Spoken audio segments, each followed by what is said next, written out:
کہ میں جا رہا ہوں بھائی وہاں پہ بنی گالہ میں ان کے گھر پر، اور ان کے گھر پہ جا کے میں کہتا ہوں آئے عمران خان صاحب آپ بھی چلیں ہمارے ساتھ، ملک کی خدمت کرتے ہیں.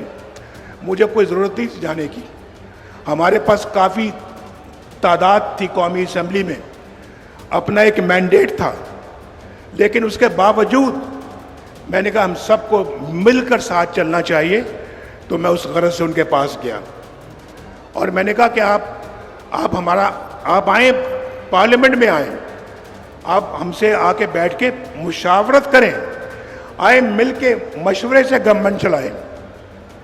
تو انہوں نے جناب آپ کو پتہ ہے انہوں نے مجھے آخر میں کہا اچھا نواز شریف صاحب یہ بنی گالہ کی جو سڑک آتی ہے نا یہ بنوا دیں آپ.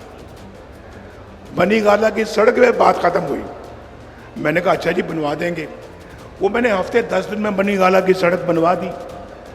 اس کے بعد موصوف چلے جاتے ہیں لنڈن، اور وہاں پر جا کے وہ لنڈن پلان بنتا ہے دھرنوں کا، آپ جانتے ہیں ساری اس بات کو. اور پھر وہاں پر وہ جو لوگ ہیں آپ سن لیں، ایک ہمارے وہ جرنلسٹ ہیں کیا نام ہے ان کا، مبشر لقمان صاحب، وہ کہتے ہیں میں اس میٹنگ میں خود موجود تھا، بلکہ ہوٹل کا بل بھی میں نے دیا.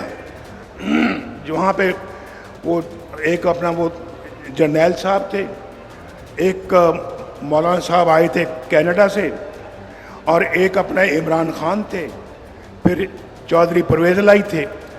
ان سب نے مل کے پلان بنایا کہ جی نواز شریف کی حکومت کو ہم نے ختم کرنا ہے. اور یہ آئے اور دھرنے دیے آ کے. اس کے بعد پھر دوسری میٹنگ کی بات کرتا ہے کہ جب میرے پاس ایک بندہ بھیجا گیا کہ نواز شریف صاحب آپ جو ہے نا وہ استعفیٰ دیں اور گھر جائیں دھرنوں کے دوران. یہ میں آپ وہ بتا رہا ہوں جو وزیر اعظم پہ گزر رہی ہے. ہمارے وزیر اعظم ان ایسی چیزوں سے گزرے ہیں، اور مجھے کہا گیا کہ آپ استعفیٰ دیں اور گھر جائیں، ورنہ آپ پھر آپ اپنا تیار رہیں کہ آپ کے ساتھ وہ سلوک کیا جائے گا جس کو آپ یاد رکھیں گے. تو میں نے تو ان کو میں نے کہا جی آپ نے جو کرنا کر لیں. نواز شریف نے کبھی استعفیٰ نہیں دیا. اس کے بعد پھر وہ کہتا ہے جی وہی اپنا کہتا ہے کہ میں اس میٹنگ پہ بھی موجود تھا جب وہ شخص آپ سے بات کرنے گیا، پھر واپس آیا تو کہتا ہے کہ نواز شریف تو اپنی جگہ پہ بیٹھا ہے، وہ تو مطمئن ہے، وہ تو کہتا ہے جی کہ جس نے جو کرنا ہے کر لے، میں نے استعفیٰ نہیں دینا، یہ وہ کہہ رہا ہے. اس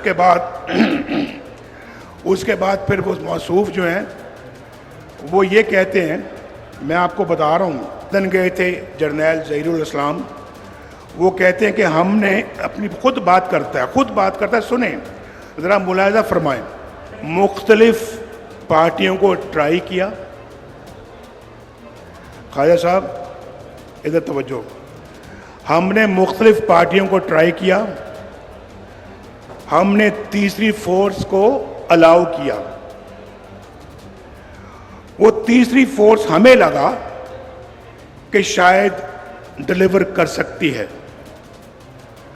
اور وہ سسٹم وہ کہہ رہے ہیں کہ اور وہ سسٹم ہمیں پی ٹی آئی کے اندر نظر آیا. عمران خان صاحب آپ سب باتوں کو چھوڑیں، آپ ہمیں تانا دینے سے پہلے یا ہم پر انگلی اٹھانے سے پہلے آپ ہمیں بتائیں کہ یہ تیسری فورس جو ہے وہ آپ نہیں تھے. بتائیں ذرا، بتا دیں آج. اگر وہ آپ نہیں تھے تو میں سیاست سے ریٹائر ہو کے گھر چل جانے کو تیار ہوں.